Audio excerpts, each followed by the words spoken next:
Hello and welcome to our channel Padhaku Keede. मैं आप सभी का स्वागत करती हूं हमारे चैनल पर। अगर आप चैनल पर पहली बार विजिट कर रहे हैं तो please like the videos, share the videos and press the bell icon after subscribing to the channel, ताकि वीडियोस के नोटिफिकेशंस आपको टाइम टू टाइम मिलते रहें। बात करेंगे आज के वीडियो की। आज का वीडियो थोड़ा सा खास रहने वाला है क्योंकि इस वीडियो में हम डिस्कस करेंगे एनसीईआरटी साइंस से रिलेटेड कुछ इंपॉर्टेंट एमसीक्यूज़ यानी कि मल्टीपल चॉइस क्वेश्चंस। इसमें हम डिस्कस करने वाले हैं कुछ प्रीवियस ईयर क्वेश्चंस जो कि कंसेप्ट बेस्ड होंगे, यानी कि हम क्वेश्चंस डिस्कस करते चलेंगे, साथ साथ हम उससे रिलेटेड कॉन्सेप्ट को भी क्लियर करने की कोशिश करेंगे। तो आइए स्टार्ट करते हैं।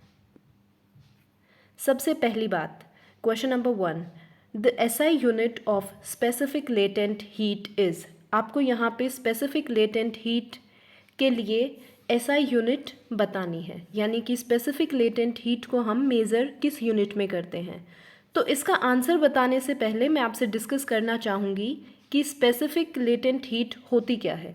सो specific latent heat is the amount of energy required to change the state of 1 kilogram यानी कि 1 kg of a material without changing its temperature. हमारे पास कोई भी मटेरियल है, राइट, इसका कितना है माप 1 kg। हमें इस 1 kg मटेरियल को बिना इसका टेम्परेचर चेंज किए इसकी स्टेट में चेंज लेके आना है। So that is known as latent heat, specific latent heat of any given substance. अब जैसा कि इस डेफिनेशन से ही क्लियर है, हमारे पास मटेरियल का वेट किस चीज़ में है, किलोग्राम्स में, और हमें क्या रिक्वायर्ड है, द अमाउंट ऑफ एनर्जी। तो इसी से आप अंदाज़ा लगा सकते हैं कि इस क्वेश्चन का हमारे पास आंसर क्या होगा। Specific heat of SI unit of specific latent heat will be joule पर केजी, क्योंकि हमने जो सब्सटेंस लिया था वो किस में लिया था, ग्राम्स में नहीं लिया, राइट। ग्राम पर केल्विन की तो बात ही नहीं हुई कहीं, ऐसे ही केजी पर केल्विन की भी बात नहीं हुई। हमारे पास सिर्फ बात हुई है, अगर हम केल्विन का ऑप्शन कंसिडर करते हैं जैसा कि ऑप्शन बी और डी में आपको दिखाई दे रहा है, तो इसका मतलब तो ये हुआ कि हम टेम्परेचर चेंज कर रहे हैं, right, but we are changing it without bringing change in the temperature. So kg हमने माप लिया था हमारे मटेरियल का किलोग्राम में, राइट, और joule is the required energy. So the energy required per KG. So option number C यहाँ पे राइट आंसर होगा। मैं आपको बता दूं कि ये जो पीडीएफ है आपको टेलीग्राम चैनल पर मिल जाएगी, और टेलीग्राम चैनल का लिंक आपको डिस्क्रिप्शन बॉक्स में मिल जाएगा। तो आप प्लीज़ टेलीग्राम चैनल को ज्वाइन कर ले। आगे आने वाले वीडियोस की आपको टाइम टू टाइम वीडियोस के साथ साथ आपको पीडीएफ्स भी एक्सेसिबल हो जाएंगी हमारे टेलीग्राम चैनल से। तो आइए नेक्स्ट क्वेश्चन पे बढ़ते हैं। Next question is, in radiation the heat energy from hot to cold body travels in the form of.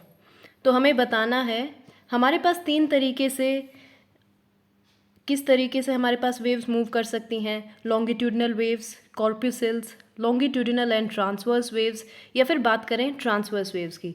तो जब भी हमारे पास रेडिएशन हमें देखने को मिलता है वहाँ पे ट्रांसवर्स वेव्स की फॉर्म में हमारे पास रेडिएशंस मूव करती हैं। फॉर एग्जांपल, सन से जो हमारे पास लाइट आती है, सन सूर्यदेव से जो हमारे पास पृथ्वी पे लाइट आती है, that is in the form of what, radiations. और रेडिएशंस की जो फॉर्म में लाइट या एनर्जी जब ट्रैवल करती है तो वो किस तरीके से ट्रैवल करेगी, ट्रांसवर्स वेव्स की फॉर्म में। अब ट्रांसवर्स वेव्स क्या होती है मैं आपको फटाफट बता देती हूँ, आपको यहाँ भी समझ में आ रहा होगा इस डायग्राम में, डिस्प्लेसमेंट वर्सेस, ये हमने इसका डिस्टेंस का ग्राफ बनाया है, और यहाँ पे आप क्या देख रहे हैं कि डायरेक्शन ऑफ वेव परपेंडिकुलर है to the direction of its propagation, right. तो इसमें क्या होगा, इलेक्ट्रिक फील्ड, मैग्नेटिक फील्ड और वेव के मूव करने की डायरेक्शन तीनों ही आपस में परपेंडिकुलर होते हैं। तो चलिए इसी के साथ साथ आगे बढ़ते हैं थर्ड क्वेश्चन पे। Two thin blankets piled together are warmer than a single one of same total thickness because. सबसे पहली बात तो यहाँ पे आपको ध्यान देने वाली ये बात है कि क्वेश्चन में बोला है कि एक ब्लैंकेट है हमारे पास, लेट्स से इसकी थिकनेस है 2 सेंटीमीटर। वहीं हमारे पास दो अलग अलग ब्लैंकेट्स हैं, 1 सेंटीमीटर थिकनेस और 1 सेंटीमीटर थिकनेस के। अब बोलता है एक तो आप सिर्फ 2 सेंटीमीटर थिकनेस वाली एक ब्लैंकेट को ढक के सोएं, या फिर दूसरे केस में क्या बोलता है कि एक एक सेंटीमीटर की थिकनेस वाली दोनों ही ब्लैंकेट्स को आप ढक के सोएं तो आपको वार्मर यानी कि ज़्यादा गर्माहट किस में फील होगी? This is asked in question. तो इसके ऑप्शंस हैं हमारे पास। ऐसा इसलिए होता है क्योंकि एयर जो होती है वो इसमें ट्रैप हो जाती है, एनक्लोज हो जाती है दोनों ही ब्लैंकेट्स के बीच में, जो कि फिर गर्म रहती है बाद में। या फिर ऑप्शन नंबर 2 कहता है कि टोटल सरफेस हमारे पास बढ़ जाता है। या फिर ऑप्शन नंबर सी कहता है कि distance of heat transmission increases. या फिर ऑप्शन डी कहता है कि it is a wrong statement, कि ऐसा होता ही नहीं है, दोनों में सेम हीट रहेगी। तो मैं बता दूं कि ये जो स्टेटमेंट है ये बिल्कुल सही है और इसका सही आंसर होगा एयर इज एनक्लोज्ड। तो चलिए आगे बढ़ते हैं नेक्स्ट क्वेश्चन पे। It is hotter over the top of a fire than at the same distance on sides. बोलता है कि जब भी हमारे पास आग जलती है तो फायर के जस्ट ऊपर अगर हम यहाँ पे नोटिस करें तो ज़्यादा होटर रहेगा, बजाय कि इतनी ही सेम डिस्टेंस पे इस पोर्शन में, राइट? हमने सेम डिस्टेंस लिया, एक परपेंडिकुलर और एक इस तरीके से साइड बाय साइड। तो हम क्या देखेंगे कि यहाँ पे पॉइंट पी पे ज़्यादा हीट हमें महसूस होगी। तो ऐसा क्यों होता है? This is we have to tell. ये कन्वेक्शन ऑफ हीट के कारण होगा, कंडक्शन के कारण होगा, रेडिएशन, या फिर ऑल ऑफ द अबव। तो सबसे पहले तो मैं आपको इसका आंसर बता देती हूँ। आई होप आप लोगों ने गेस भी कर लिया होगा। This is due to convection of heat. अब थोड़ा सा इस फिनोमिनन को समझ लेते हैं कि ये हो क्या रहा है। जैसे कि आप इस डायग्राम में देख पा रहे हैं, this is the diagram of a flame. तो फ्लेम के अंदर हमारा 3 जोन्स में हमारी फ्लेम मेनली बटी होती है। सबसे जो आउटर मोस्ट पार्ट जो आपको यहाँ पे ये ब्लू कलर का दिखाई दे रहा है, this is the hottest part, right? फिर ये जो येलो कलर में आपको दिखाई दे रहा है, दिस इज़ मॉडरेटली हॉट। और ये जो आपको ब्लैक कलर में यानी कि जो डार्क जोन, ब्लैक जोन दिखाई दे रहा है, this is the least hot. अब जब आपके पास डिस्टेंस यहाँ पे आएगी परपेंडिकुलर में, तो वो किसके नज़दीक होगी? हॉटेस्ट पार्ट के पास। तो मतलब कि हीट यहाँ पे ऑब्वियसली ज़्यादा होगी as compared to least hot part. यहाँ पे अपने आप में ही ऊष्मा या ताप जो कहें कम है, तो इसके पास की डिस्टेंस पे भी ताप या ऊष्मा क्या रहेगी? कम। सो इस क्वेश्चन का आंसर हमारे पास आता है कन्वेक्शन ऑफ हीट। ये जो सीरीज़ है आप इसको प्लीज़ शेयर ज़रूर करें, क्योंकि आजकल चाहे आपके बोर्ड्स एग्ज़ाम हों तो वहाँ पे भी एसेज में आपको देखने को मिलता है कि पेपर सब्जेक्टिव टाइप ना हो के अब ऑब्जेक्टिव टाइप में कन्वर्ट कर दिया गया है। छोटी क्लासेस की अगर बात करें तो 9th-10th के लिए, या फिर अगर हम कॉम्पिटिटिव एग्ज़ाम्स की भी बात करें तो उसमें भी क्या है, क्वेश्चंस हमें MCQs ही देखने को मिलते हैं। यानी कि आप कंसेप्ट वीडियोज़ देखें, उसके बाद आप MCQs ज़रूर से ज़रूर ट्राई करके देखें। इन्हीं क्वेश्चंस के अगर आपको डिटेल्ड वीडियोस चाहिए तो आपको बहुत सारे टॉपिक्स के डिटेल्ड वीडियोस चैनल पे प्लेलिस्ट बनी हुई है साइंस की, आप वहाँ से देख सकते हैं। तो चलिए अगला क्वेश्चन डिस्कस करते हैं। The ultimate source of heat on earth is. इस क्वेश्चन में साफ साफ बोला गया है हमें कि हमारे पास this is our mother earth, right? और मदर अर्थ पे जो हीट है, ऊष्मा है, ताप है, उसका अल्टीमेट सोर्स जो एक रियल सोर्स होता है वो क्या है? तो बिल्कुल सही है, वो हमारे पास सन, जो कि हमारे सोलर सिस्टम को हैंडल करे हुए हैं, उसके जो हेड हैं सन, वहीं से जो नेचुरल जो एक हीट है अर्थ की वो वहीं से आती है। So this is solar energy. बाकी ऑप्शंस पे आपको जाने की ज़रूरत है ही नहीं, सब आपको कंफ्यूज करने के लिए दिया हुआ है। तो चलिए नेक्स्ट क्वेश्चन पे बढ़ते हैं। Yes, this is very important and interesting one. Which one is not a primary colour? इसका आंसर तो आप मुझे साइड में दिए हुए इस बॉक्स से देख के बता ही सकते हैं कि इनमें से प्राइमरी कलर कौन सा नहीं है। अब आप देख सकते हैं इस बॉक्स से कि आपके पास प्राइमरी कलर्स कितने हैं? 3, सेकेंडरी कलर्स 3, और टर्शरी कलर्स तो फिर बहुत सारे आ जाते हैं। So the main thing is not answer. Answer तो आप यहाँ से निकाल ही सकते हैं कि प्राइमरी कलर हमारे पास येलो होता है, रेड होता है, ब्लू होता है, ये तीनों कलर्स आप देख पा रहे हैं। लेकिन ग्रीन हमारे पास क्या है? Secondary colour. अब हमें बात ये समझनी है कि प्राइमरी, सेकेंडरी और टर्शरी कलर्स बोलते किन कलर्स को है। प्राइमरी कलर्स जो हमें मेजरली एज इट इज़ मिलते हैं, किसी का मिक्सचर नहीं होते ये, राइट?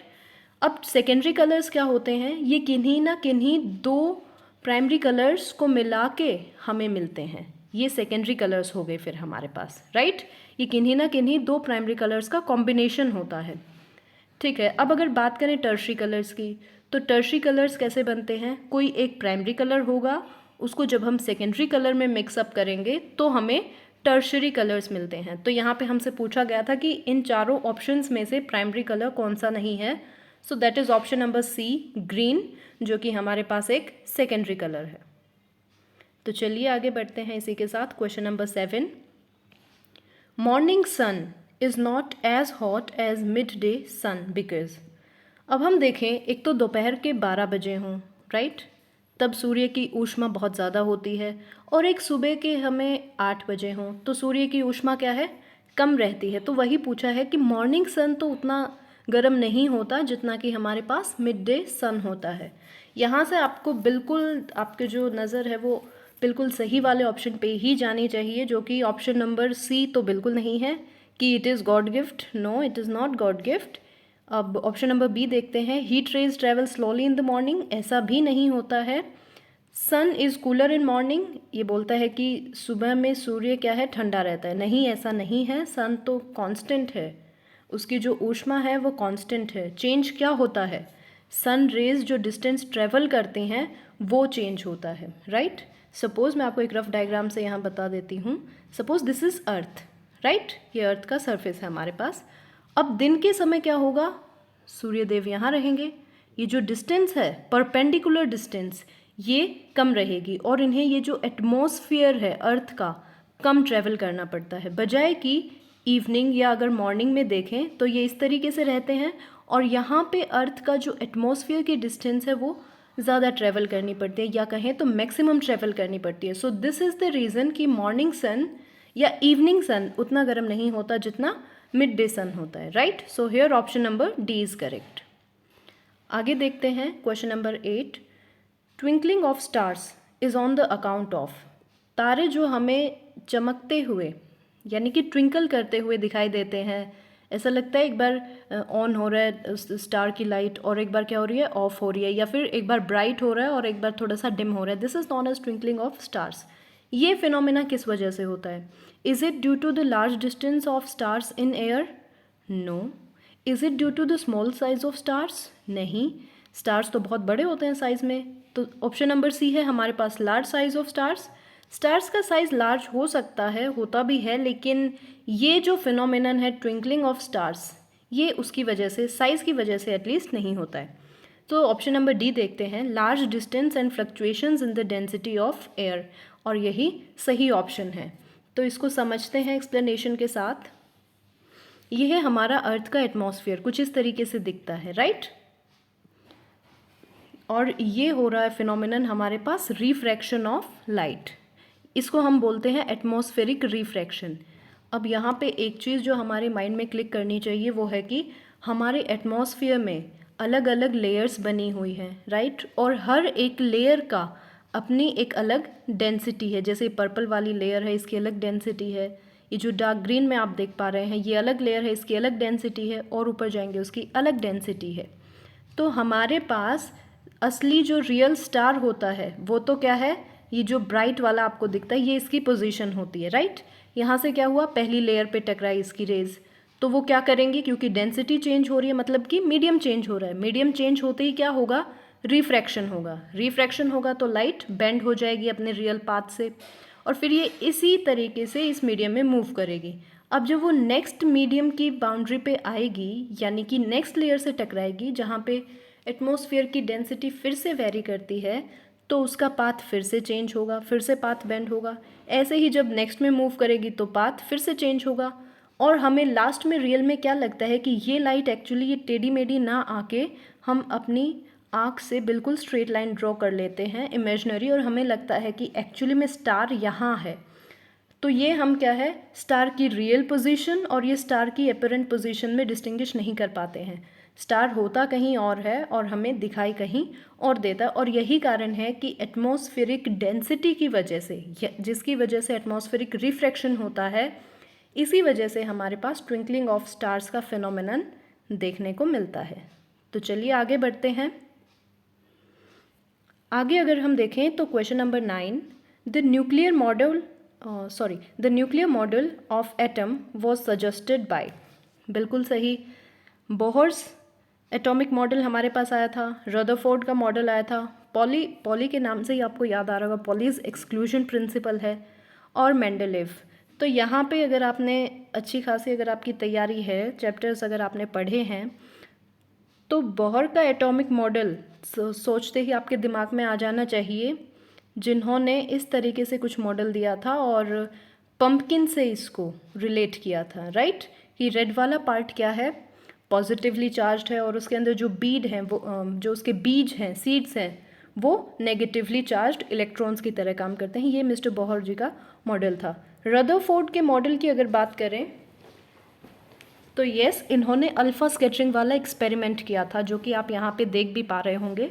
इन्होंने क्या किया था, एक थिन गोल्ड फॉइल ली थी, जैसा कि येलो कलर से यहाँ डिनोट किया गया है, और उन्होंने उस पर बम्बार्डमेंट कराई थी अल्फ़ा पार्टिकल्स की। Alpha particles are doubly charged helium ions, यानी कि He++, doubly charged helium ions को उसने उस पर बम्बार्ड किया था।